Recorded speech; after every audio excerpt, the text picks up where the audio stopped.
শুকুৰবাৰে দিনৰ 1 বজাত ঢেকিয়াজুলিৰ বালিজান চকত ঢলগুৰি যুৱ ফাউণ্ডেশ্যনৰ কাৰ্যালয়ৰ শুভ উদ্বোধনী অনুষ্ঠান অনুষ্ঠিত হয়। উল্লেখ্য যে ঢলগুৰি যুৱ ফাউণ্ডেশ্যনৰ সভাপতি মুজাফৰ আলীয়ে সভাপতিত্ব কৰা কাৰ্যালয় উদ্বোধনী অনুষ্ঠানৰ মুকলি সভাখনৰ উদ্দেশ্য ব্যাখ্যা কৰে ঢলগুৰি যুৱ ফাউণ্ডেশ্যনৰ সহকাৰী সাধাৰণ সম্পাদক ৰফিকুল ইছলামে।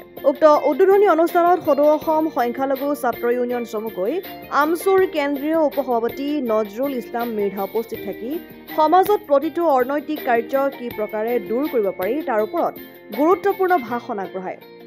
সভাত ঢলগুৰি যুৱ ফাউণ্ডেশ্যনৰ সাধাৰণ সম্পাদক মুছাৰফ আলী, স্থানীয় গাঁও প্ৰধান শিৱকান্ত টুডু উপস্থিত থাকি ভাষণ আগবঢ়ায়। সভাখনত উপস্থিত থাকি সঁচাই ভাল লাগিছে। আজি শোণিতপুৰ জিলাৰ বৰচলা সমষ্টিৰ অন্তৰ্গত ঢলগুৰি পথাৰ গাঁৱত আজি ঢলগুৰি যুৱ ফাউণ্ডেশ্যন নামেৰে আজি উদ্বোধনী অনুষ্ঠানত সঁচাই ভাল লাগিছে। আজি তেখেতসকলৰ যি মহান উদ্দেশ্য সেই উদ্দেশ্য শলাগ ল'বলগীয়া। আৰু ইতিমধ্যে সভা উদ্বোধনী অনুষ্ঠানৰ আগতে কিছুদিন আগতে তেখেতসকলে দুগৰাকী অসহায় ব্যক্তিক সহায় সহযোগিতা আৰ্থিকভাৱে আৰু বিভিন্ন প্ৰকাৰৰ সহযোগিতা আগবঢ়াইছে। গতিকে এই সভাখনত থাকি নিজকে ধন্য অনুভৱ কৰিছোঁ। আৰু তেখেতসকলৰ উদ্দেশ্য বিভিন্ন দিশত, সামাজিক দিশত, অৰ্থনৈতিক দিশত, বিশেষকৈ শৈক্ষিক দিশত তেখেতসকলৰ ইতিমধ্যে আমি গম পাইছোঁ শৈক্ষিক দিশত তেখেতলোকে অগ্ৰণী ভূমিকা পালন কৰিব। আৰু সমাজত থকা বাল্য বিবাহ তেখেতলোকে ৰোধ কৰাৰ ক্ষেত্ৰত বা সমাজখনক আগুৱাই নিয়াৰ ক্ষেত্ৰত বিভিন্ন জাতি জনগোষ্ঠীৰ মাজত ঐক্যতাবোধ বজাই ৰাখি সকলো জনগোষ্ঠীৰ সকলো বিপদগ্ৰস্ত লোকক, অকল মুছলমান জনগোষ্ঠী নহয়, অন্য সম্প্ৰদায়ৰ জনগোষ্ঠীকো তেখেতসকলৰ বিপদগ্ৰস্ত লোকক সহায় সহযোগিতা কৰিবলৈ তেখেতসকলে আজি যুৱ ফাউণ্ডেশ্যন, ঢলগুৰি যুৱ ফাউণ্ডেশ্যনে আজি উদ্বোধনী আজি সভা অনুষ্ঠিত কৰিছিলে। আৰু তেখেতসকলৰ যি মহান উদ্দেশ্য বিশেষকৈ শৈক্ষিক দিশত, অৰ্থনৈতিক দিশত বিপদগ্ৰস্ত লোকক সমাজখন আগুৱাই নিয়াৰ ক্ষেত্ৰত বিভিন্ন দিশ তেখেতসকলে চোৱা চিতা কৰিব। আৰু এই ক্ষেত্ৰত মই ঢলগুৰি ৰাইজেও যথেষ্ট ইয়াত উপস্থিত হৈছেহি। আৰু তেখেতসকলক মই ধন্যবাদ জনাইছোঁ যে আচলতে যুৱ সমাজ আগুৱাই যোৱাৰ ক্ষেত্ৰত কোনো কালে তেখেতসকলে আগুৱাই যোৱাৰ ক্ষেত্ৰত কোনো কালে মানে পিছ হুহুকি যোৱা নাই।